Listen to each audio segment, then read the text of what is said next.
We'll mostly do silent meditation. So we'll experience something different than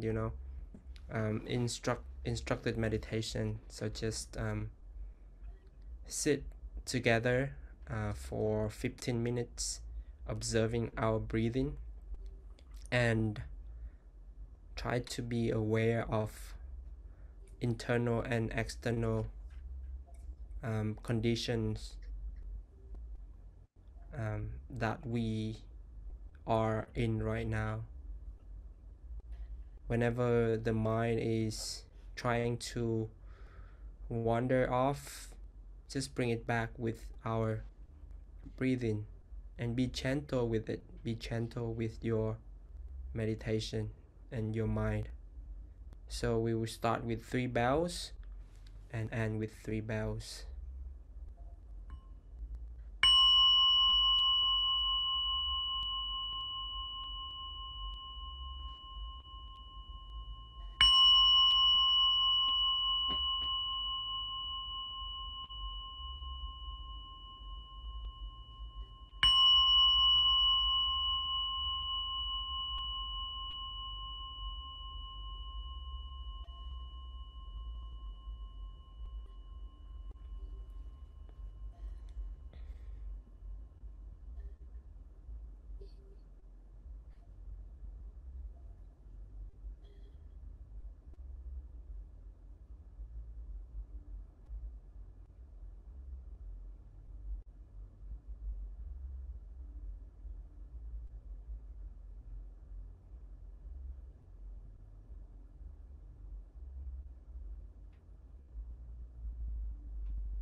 Thank you. Chapter 6, a rose and not a rose. The venerable Subhuti said to the Buddha, in time to come, when there be people who, when they hear these teachings, have real faith and confidence in them. The Buddha's replied, do not speak of that way, Subhuti. 500 years after Tathagata had passed away, there will still be people who enjoy the happiness that comes from observing the precept. When such people hear these words, they will have faith and confidence that here is the truth. We should know that such people have sown seed not only during the lifetime of the Buddha, or even 2, 3, 4, or 5 Buddhas, but have in truth planted wholesome seed during the lifetime of tens of thousands of Buddhas. Anyone who for the seconds give rise to a pure and clear confidence upon hearing these words of the Tathagata. The Tathagata see and know that person, that he or she will attain immeasurable happiness because of this understanding. Why? Because that kind of person is not caught up in the idea of a self, a person, a living being, or lifespan. They are not caught up in the idea of a dogma or the idea of a non-dharma. They are not caught up in the notion that this is a sign and that is not a sign. Why? If you are caught up in the idea of a dharma, you are also caught up in the idea of a self, a person, a living being, and a lifespan.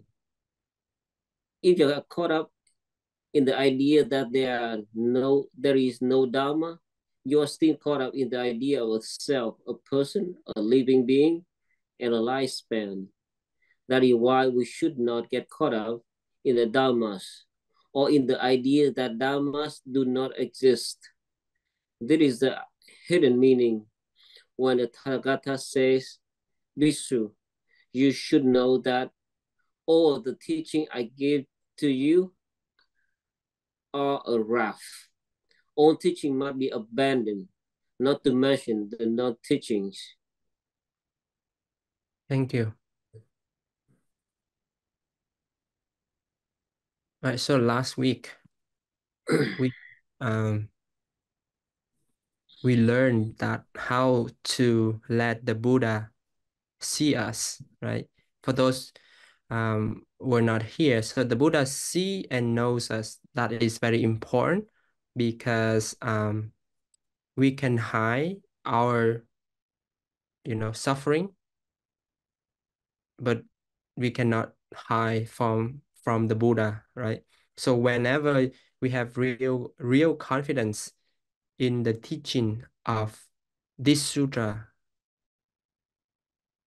we are seen and known by the Buddha.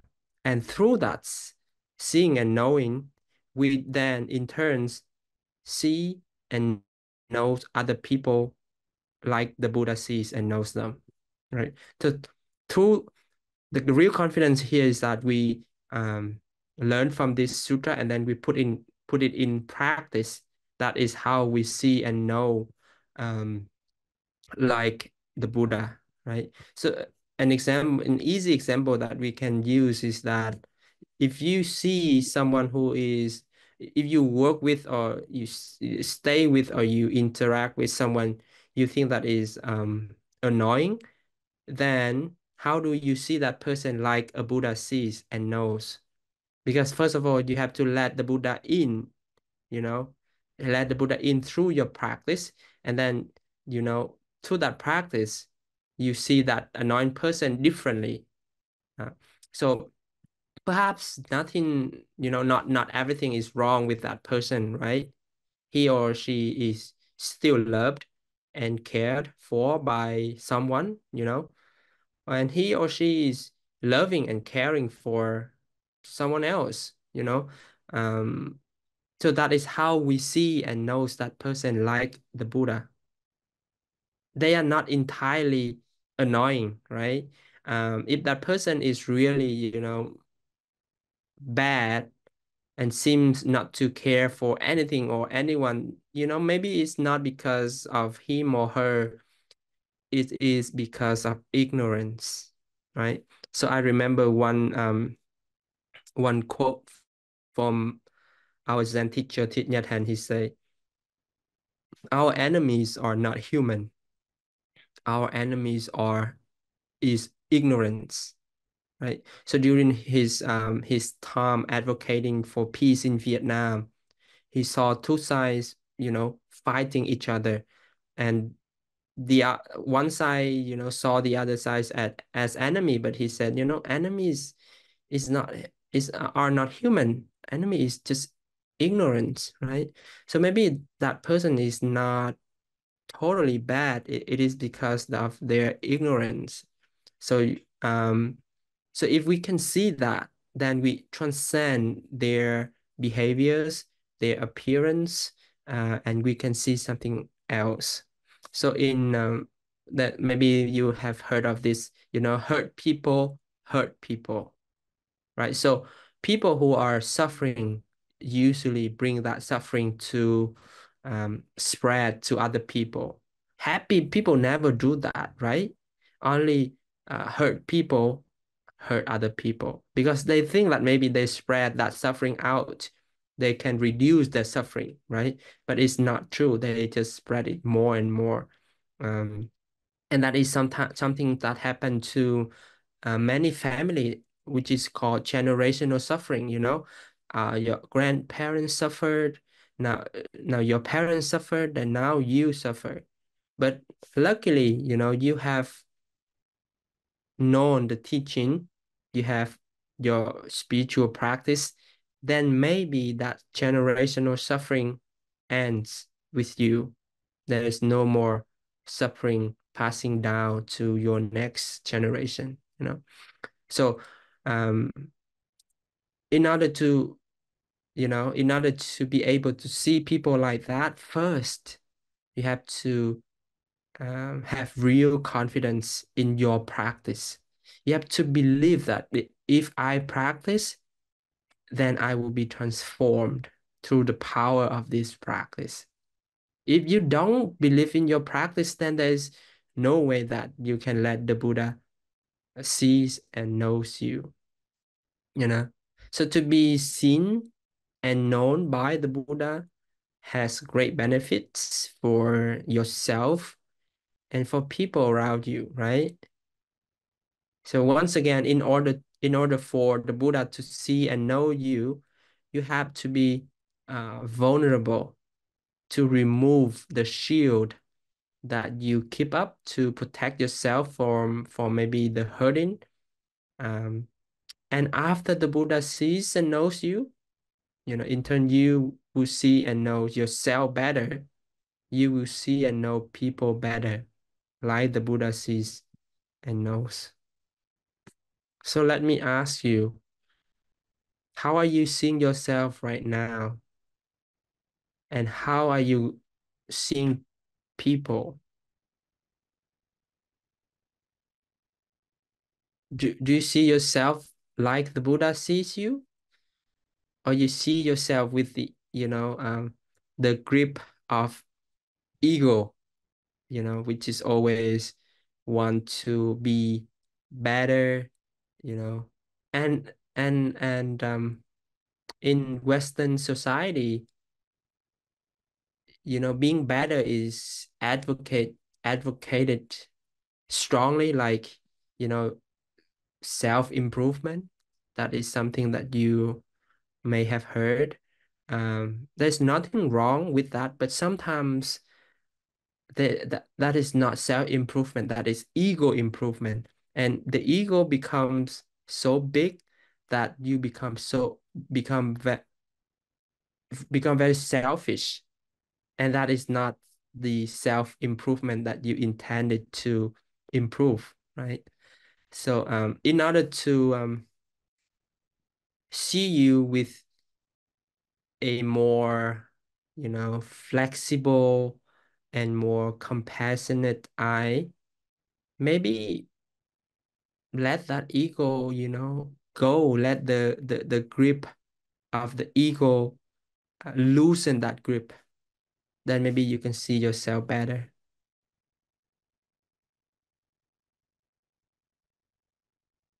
So how do you see yourself in this spiritual practice?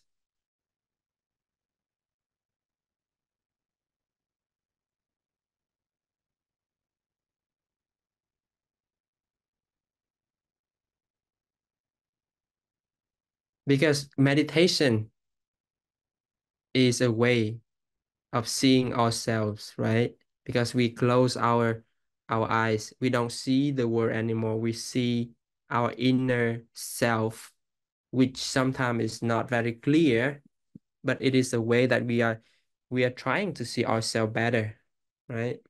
And through that seeing, we need that seeing to see the world out there, to see people. Because I hear a very interesting phrase. After the ecstasy comes the laundry.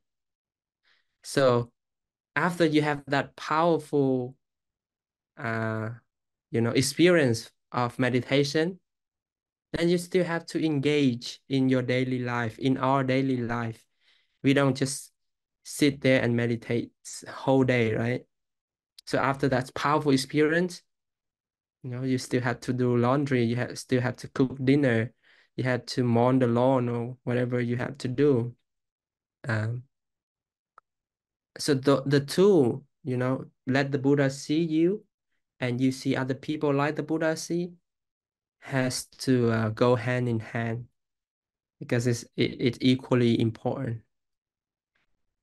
Okay, there's a line, previously, that if you can see the silent nature of things, you can see the Tathagata. You remember that line?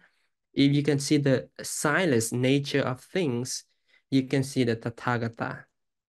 And here, if you have strong confidence in the teaching, the Tathagata sees you.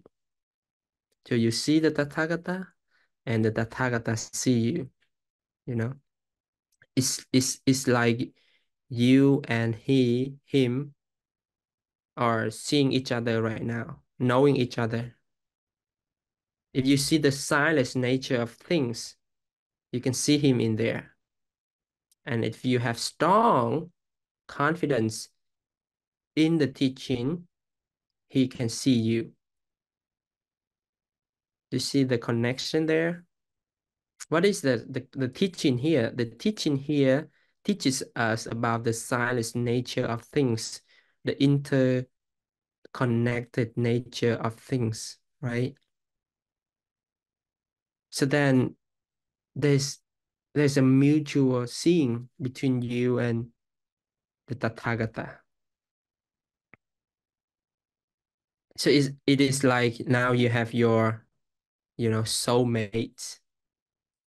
You are no longer alone because you and the Buddha, the Tathagata, are seeing each other. It's if you believe in, like, you know, it doesn't have to believe, but if you still have the radio, when you turn to certain, you know, channel, you can catch the radio wave, then you can hear whatever is in there, right? So now you are tuning to that radio wave that you connect with the Buddha. That is how um, we communicate. We see the Buddha. So, and not the Buddha out there. Maybe apply this to someone in your life that you have a difficult relationship with. tune into the Buddha in that person, not the appearance of that person, not the, you know,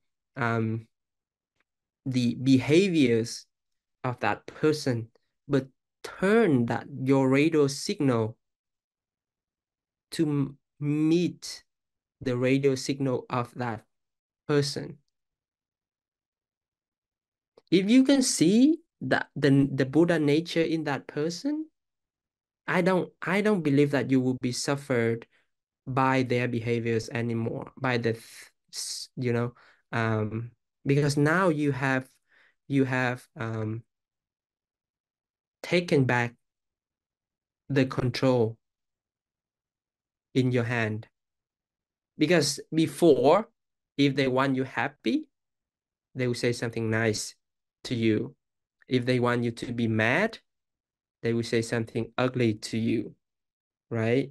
So you are in their control. Now, let your Buddha see that they're Buddha.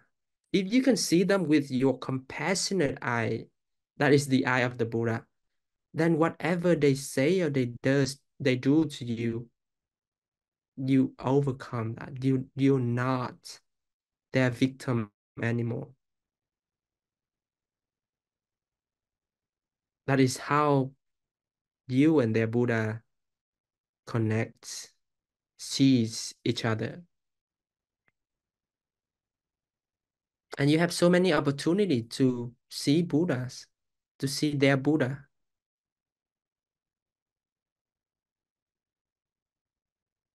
Why? Because next part is that you're not caught up in the idea of me and them, us and them, they, I and the other person.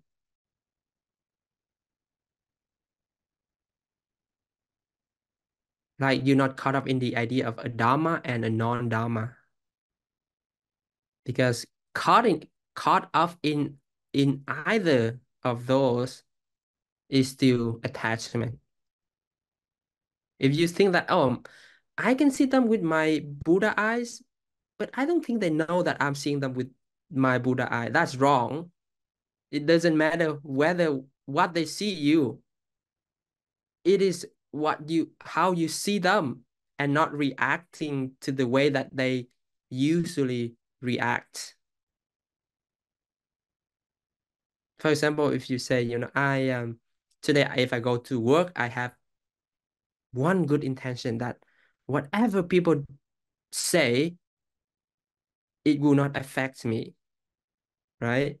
So good intention, going to work, and then someone say, "Hey, what are you doing here? You look ugly," something like that. Then you say, "See, I have good intention, but people still treat me like that. How can I, be compassionate with them?" It doesn't matter how they say to you. It's you can never, you know, change their behaviors. They are the one who change their behavior. You don't become Buddha and change their behavior. Okay, Buddha never changed anyone's behaviors. So don't even try to think that, if I change my intention, they will change their behaviors. No. If they are sensible people, maybe, yes. But, don't ever hope that if you see them with compassionate eyes, they will see you with the same compassionate eye. That is none of your business. Okay? If you try to change the people, you will suffer more. Okay? Change the way you see them, and that's it. That is all you can do in this practice. Because um you know that one day, yes, with enough collective energy, you can change your environment, you know. But if you go out there with the hope that you can change people, I think you come back with more wound, more suffering. Okay. And this is the essential component of this sutra, which is, go practice, share the practice freely, and don't hope that they will do the same for you. Because if you have that idea still, then you still caught up in the idea of me and other people, right?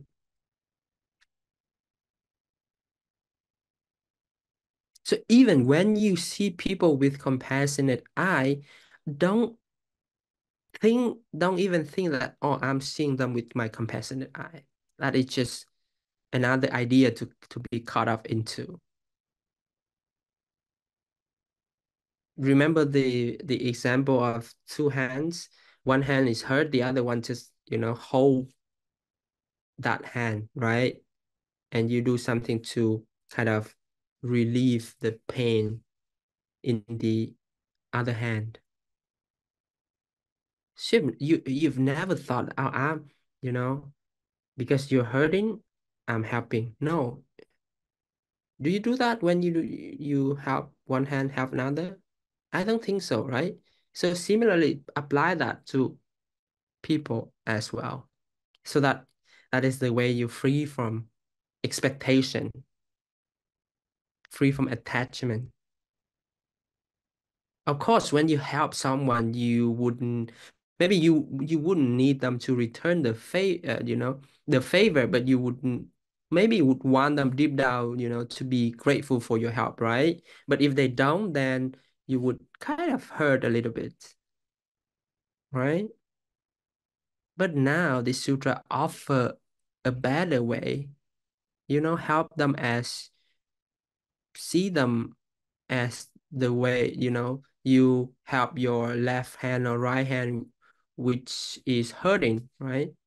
Don't expect anything in return, because whatever you have in your mind is from your own making. They are concepts, they are ideas, and concepts and ideas are not the thing itself, right? What idea you have about, if I do this, then maybe they will do that for me. Or if I become more compassionate, maybe my society will be better. That is just the byproduct of your compassion. You don't have to even expect it. It will come. It's just like when you have enough condition, when you plant a seed with enough conditions, the seed will sprout. You don't even pray for the seed to sprout, right? It just automatically and naturally sprout, right? So you do that without without holding any concepts in your mind, and it is freedom. It is like freedom from attachment.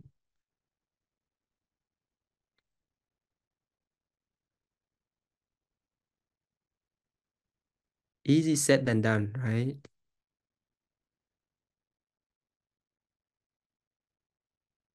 Any example?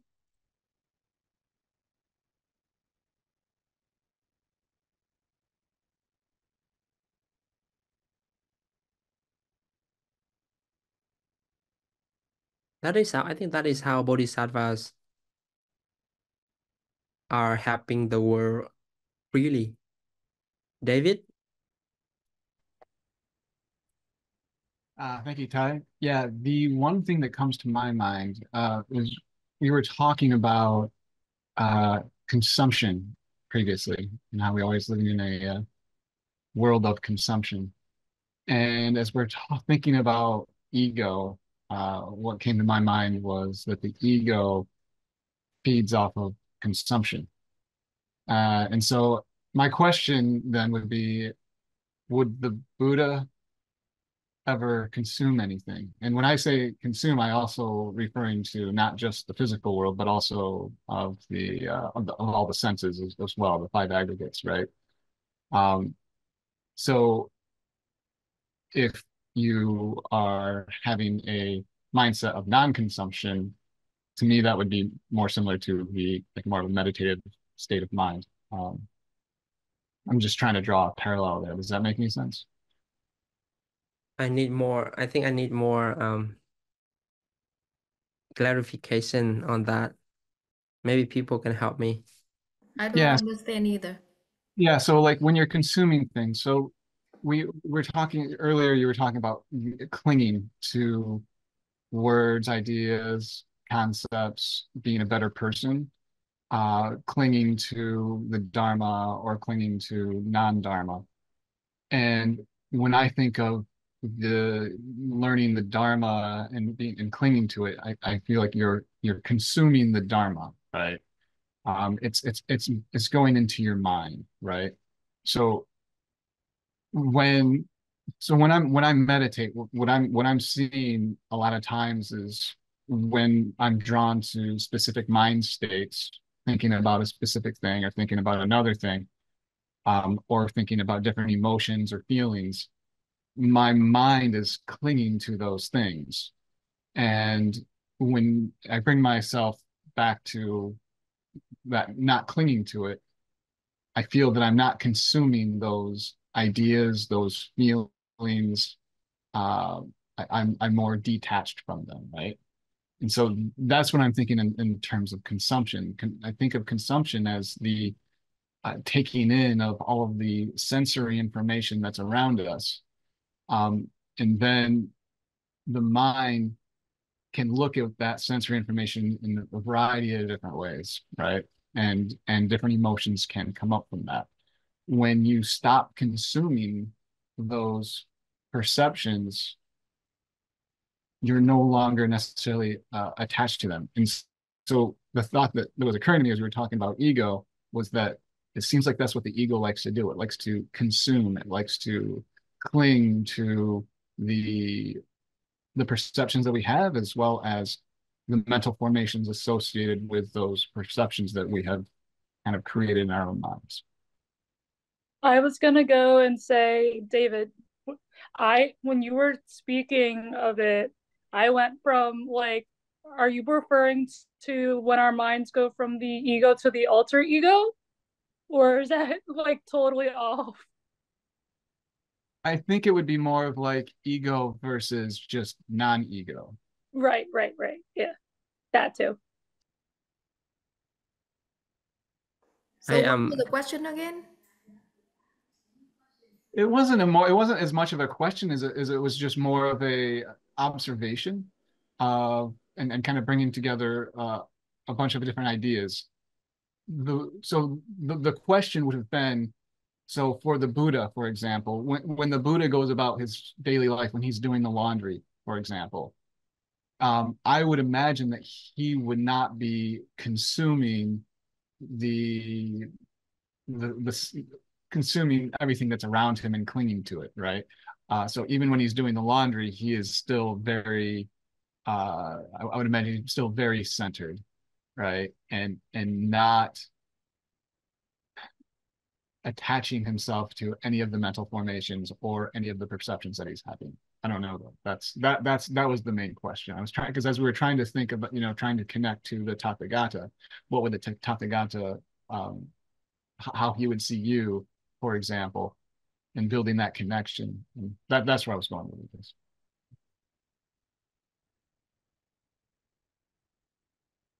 Thank you for that observation. And yes, if we even try to understand what is in an enlightened person mind, I think there's a metaphor that is like a calm and still lake, right? And then there are birds fly over the lake, right? And when the bird fly over the lake, their reflection is on the lake or in the lake. But then when they pass the lake, there's nothing remain. It's just calm and still, serene, tranquil surface of the lake, right? So yes, enlightened people still do see and knows and hear things, but those things don't stick in their mind like we do, right? So I think that's the best way we can describe or even try to understand the Tathagata's mind, maybe small part of it. Anyone?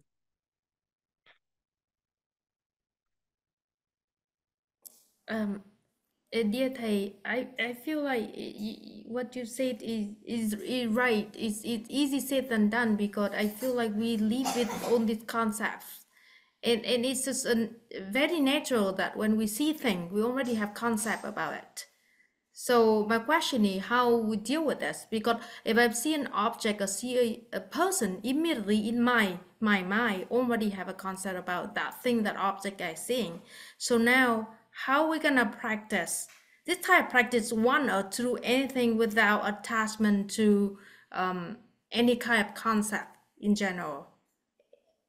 And I'm just not sure how to bring that into practice. So there's thank you for that. So there's a saying that seeing as they really are, okay? Seeing as they really are. So yes, concepts are very useful because when someone say bring me a cup, you know what to do, right? So you don't argue. You don't bring them a table because you know that a table is not a cup, right?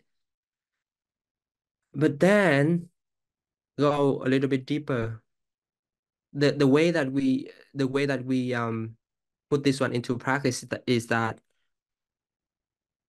we use concepts without attachment, right? So for example, you have a concept of your car, and then tomorrow you go out there and you see someone scratch something on your car.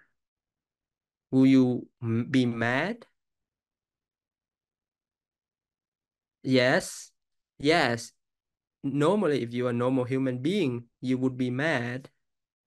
But if you are, good practitioners, you would be mad, but you still know, oh, I am being mad because of something happens to my car. But I know the car is impermanent, So three marks of existence. One is impermanent. So this car is changing all the time. Even I try to protect it very much, but still it is in the process of being, decaying like our body. So we know that the one nature of things is impermanent, right? So that is how we put it in our practice. We put that in practice by looking at things, at people,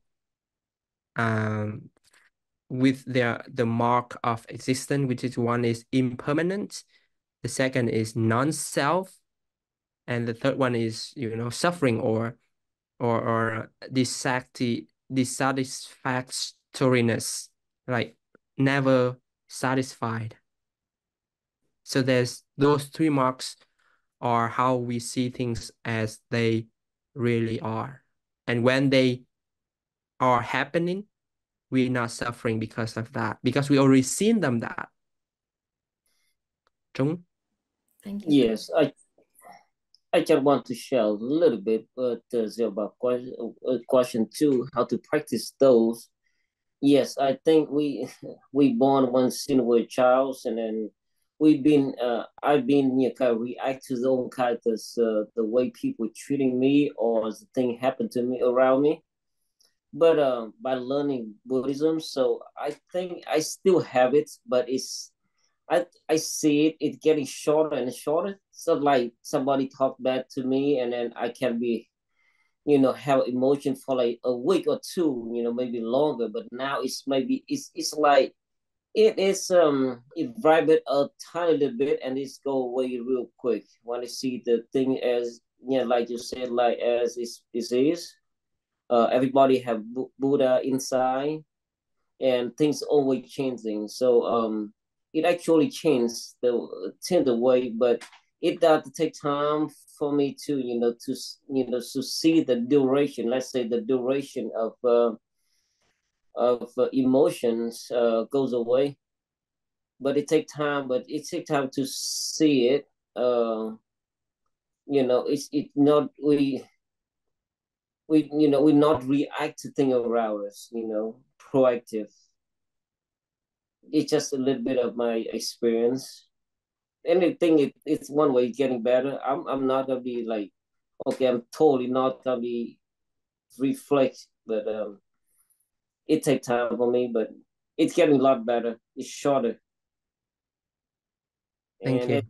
yeah, there's some situation I don't even feel anything when they say me. And just like one things, let's say I get one good things, uh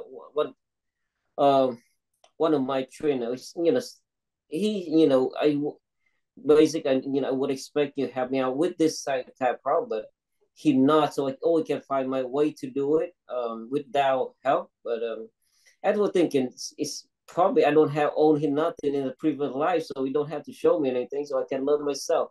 So it's that way. I try to think that way. So I don't feel have too much emotion for people or thing happenings around me.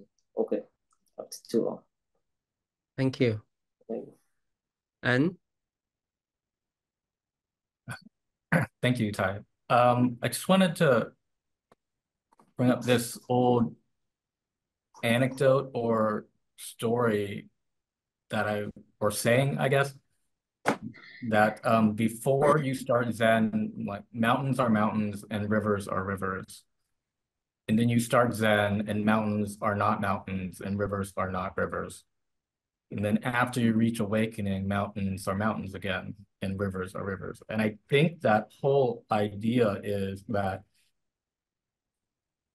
mountains are mountains and not mountains simultaneously. I think contradiction is built into reality. So like we need to treat concepts and signs and things as if they exist because we have to deal with them in the conventional world. But if we get too wrapped up in that dream, then we're swayed by it, and it's just like not being able to control a normal dream. It takes you wherever it wants. So I think that the realization that none of it is really stable, that nothing that occurs is destined to last in any way, is how you bring the practice into real life. Is that you have to live your life, but also living this life is a performance. It's like a theatrics or a drama. So we can play the role and not be as attached to it. How to do that, I don't know, but I think that I think that's what we're trying to achieve. So yeah, thank you. Maybe one day we all will wake up from this dream. Who knows? Maybe we are dreaming right now. We are creating our own dream and we don't even know it, right? And awakened people wake up and they see us, they just laugh at us. And, those mundane humans are just fighting over something that is not real, right? So Yeah, again, come back to the idea of, using concepts as a conventional way of communicating. Just remember that whenever we use concepts, whenever we have ideas, there is a contradicting, or there's something that is opposing to that already. So I remember one koan. Koan is like public saying, or it's a teacher asks a Zen master, what is one word? What is one word? And the master say, two words.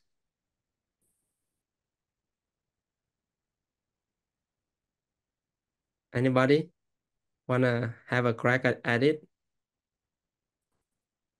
Can I say it one more time? What is one word? That is the question. And the master said, two words. Don't think. Koan cannot be explained by thinking. That's the main idea of koan. So you see, in order to, maybe I'll give it a little bit of my own discursive thought.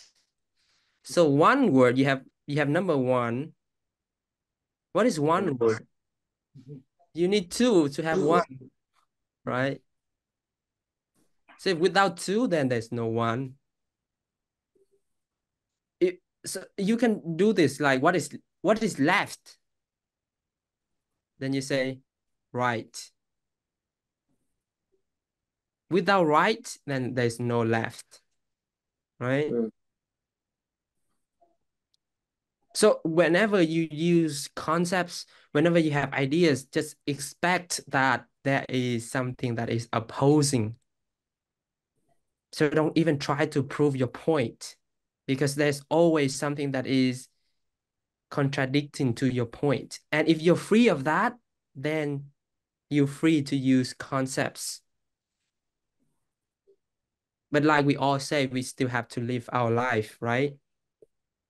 And the point is to live our life expecting that there's another life that is opposing to our life, but we are not caught up in that opposition. That is the freedom. So let me maybe ask you to share some of your, personal experience. You all, I believe, have adversary, right? Maybe a situation or a person. So how do you use your Buddhist practice to, to deal with that? Or maybe that is something that you're dealing with right now, and how Buddhist practice can help you. This is a discussion. Instead of going to the breakout group, I want to ask you here, since we have a small number of people. So how do we deal with our adversary, whether it is in a situation or a person, using our meditation practice or our Buddhist understanding?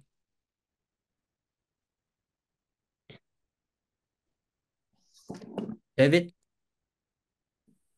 Yeah, the way that I would typically go about it, at least now, is understanding that the only reason why they appear as an adversary is due to my um belief or perception in an illusion, right? And it kind of goes with what we were saying earlier, like, and that's why I wrote down the map is not the landscape, and that's why I really like what An was saying, is that, and it goes back to what you're saying with the dream, right? So we have all of these different sensory impressions that are coming in on us, and we are creating our own version of reality that is not likely the truth or true reality, right? And so when when you see somebody that's an adversary, just the idea of thinking them as an adversary is creating them in your mind as an adversary. If you instead see something that's an adversary and say that no, that they're not an adversary, and you see their Buddha nature, and you realize that's not the case. I think right, that's kind of the trick, right? Is to try to be able to change your perception of a situation to see it differently, and you change, and by doing that, you will automatically react differently. So that's at least, and it's not easy to do, obviously, but as you try to practice those little things like that, it gets easier to do. The one example that I'll do it makes really quick. The one example I had is, I'm not sure if I said this before, but I was playing with jackfruit, right? And what you can get some of the jackfruit that's really, really sticky on your fingers, right? And we had this one, and I really dislike having all that sticky stuff on my fingers. It's really hard to get off, right? But then I played a little trick on myself. I started playing with it, playing with the stickiness of my fingers, and I started having fun with it. So I turned something that is a dislike into something that was fun to play with, right? So it's just twisting your perception a bit to make something that you think is a certain way and actually changing it completely. At least that's what I find useful, at least. Thank you. I also don't like that sticky jackfruit thing. I also want to hear people I have never heard before in this class. So maybe Robin and Michael, love to hear from you. But Thanh, go ahead. Okay, so when the comment of like the adversaries came up, I had an adversary situation come up before we got into class tonight. And I just kind of let it go because I was like, it's not going to affect me when I leave work tonight. And it was about like discrimination and how a guy was pointing at another guy. And I was like, you know what? Like, let's just all be friends here. Like, we're just going to let it go. Like, nothing ever happened. And then I just kind of diffused the situation. And they were like, okay, that's fine. We're, going to do it that way. So I diffused the situation and saw it my own way and had people see it my own way. Sorry about the noise in the background here. Yeah, but that's how I, kind of got over the situation, kind of diffused the situation that I, Thank you. outside. Yvette, I see your hand.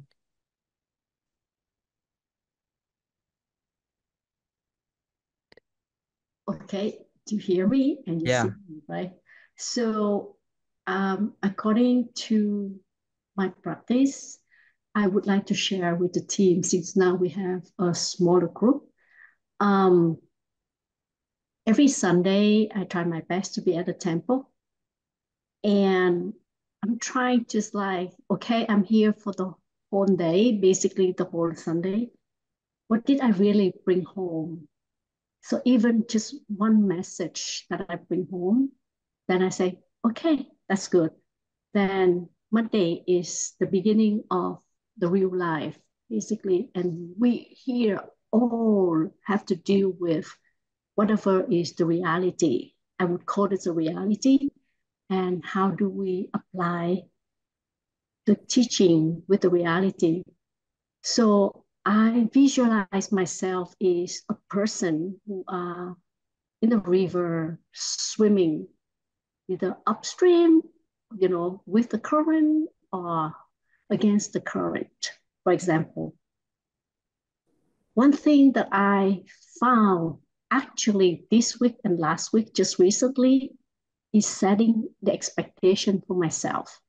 If you think you're going to the temple and the next day, hey, I can be happy, I can win anything, that expectation is the one that might hurt me. So when I felt I could win and I feel that okay, they beat me up. I'm sad. Monday meeting is tough. And I feel like, okay, I'm defeated. I will accept the defeat and I say, okay, the one that helped me the most is going back to my breath. I take a deep breath. I take a, whatever we practice in the meditation, breathe in, breathe out, take a walk outside and come back. And I feel lighter. I feel that, okay, the meeting that I just faced, uh, I feel that, okay, I can carry on the rest of the day and the rest of the week better. But there's time that I'm so strong because of the message that I took on Sunday. It didn't even affect me at all. So yes, we do have sutra. We do have monks here, Thai, to help us. At the end of the day, it's you dealing with your own reality. And winning and losing, it's simple. It's what we deal with everyday life. Sometimes you win, sometimes you lose. But I just say, okay, maybe I'll be better the next time. And since then, the expectation on myself, maybe you call it ego or something, without an expectation and accept failure when you failed, when you sad or you feel defeated, that helped me to go on. And that's my experience practicing Buddhism. Thank you. Okay. So the temple that she goes to is our temple in Boston. Yep. All right. Robin, I don't want to put you on spot, but it's time to speak up. Okay. Yes, I think, in my life, I've definitely felt adversaries. And I'm going to disagree that, adversaries are all in our head. I mean, sometimes I think there's people that really don't like you, I mean, there's some conflict, right? And we have to deal with it anyway. It may not be entirely in our mind. It may actually be some conflict. So, it's tough. I just, I do try to not respond quickly. I try to give myself time to think,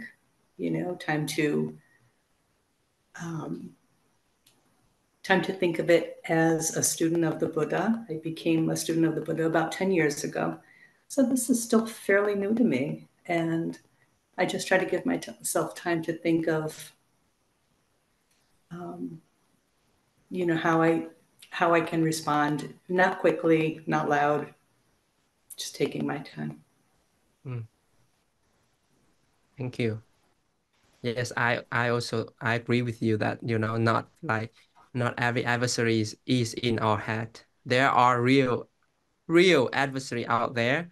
And a common mistake that many of us have made is that we call ourselves Buddhists and we act so nicely, we try to show our kind of calm and beautiful practice by not by showing that calmness outwardly, but then with inside we just bottle up.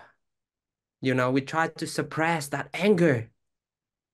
That is not healthy. The Buddha never said that you should, show your beautifulness and then hide your ugliness. No, I think that there's a kind of healthy anger, but we have to be skillful in the way that we express that anger, right?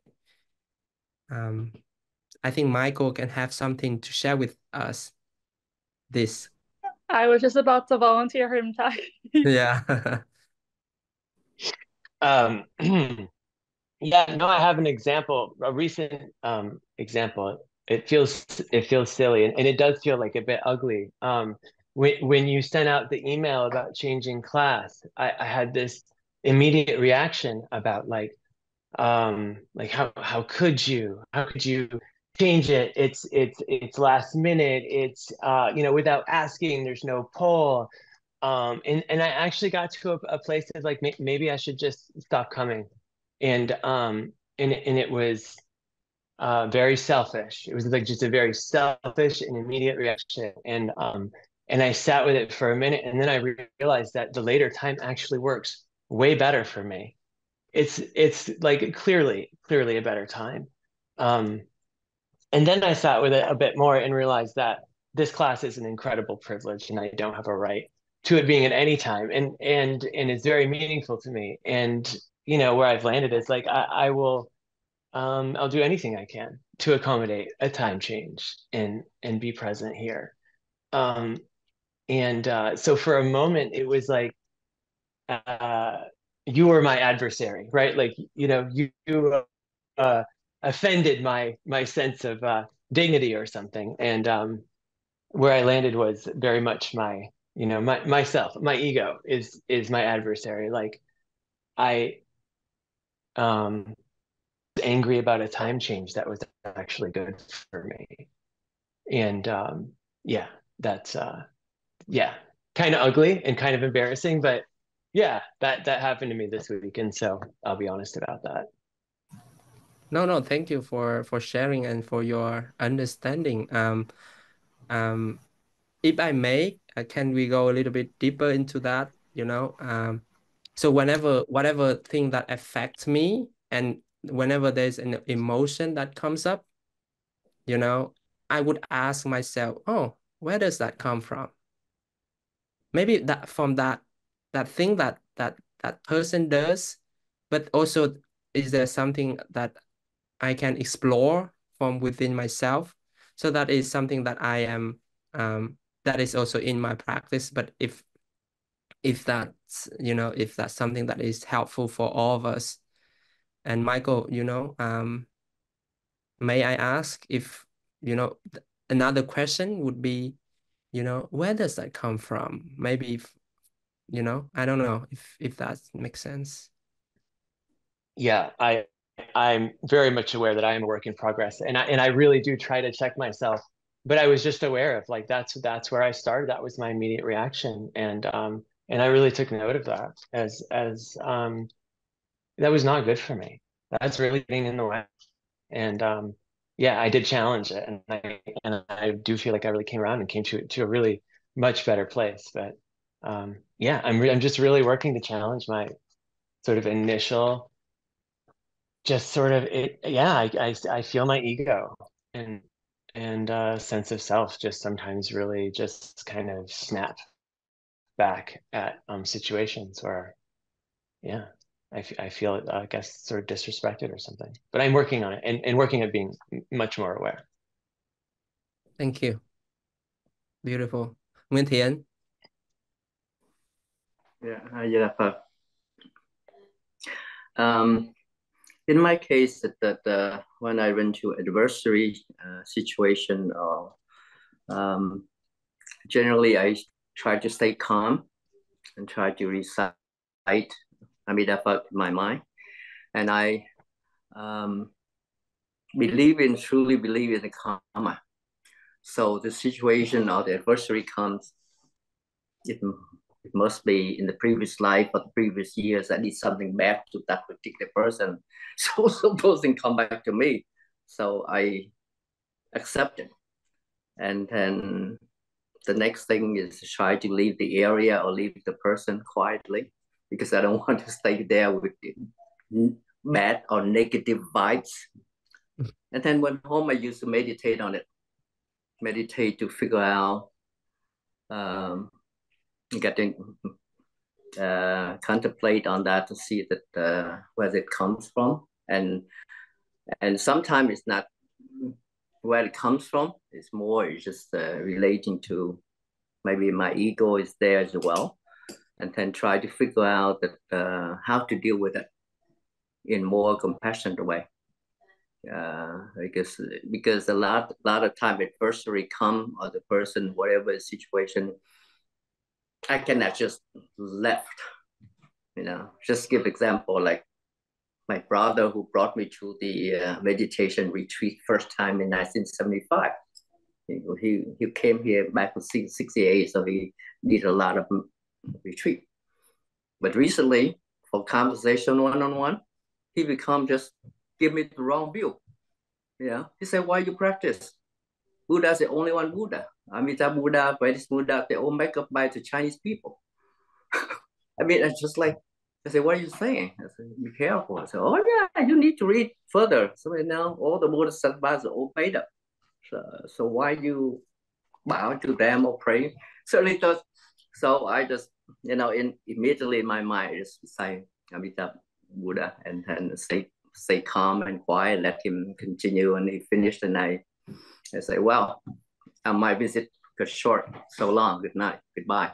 And then go home and then I meditate. I think that it must be something why the one who brought me, introduced me to meditation retreat started to have a really strange view like that. Okay, so I started to figure out what is the next step to deal with that. But he's my big brother. I cannot leave him. If a friend, somebody, I don't need to see that person ever again. This is my big brother. So I need to figure out, should I see him once a month or every 6 months, or maybe once a year? But he's still my brother. So but I need to figure out a way to deal with it more compassionately. But that's how I do. Yeah, I did that. Thank you. These are all real problems, right? So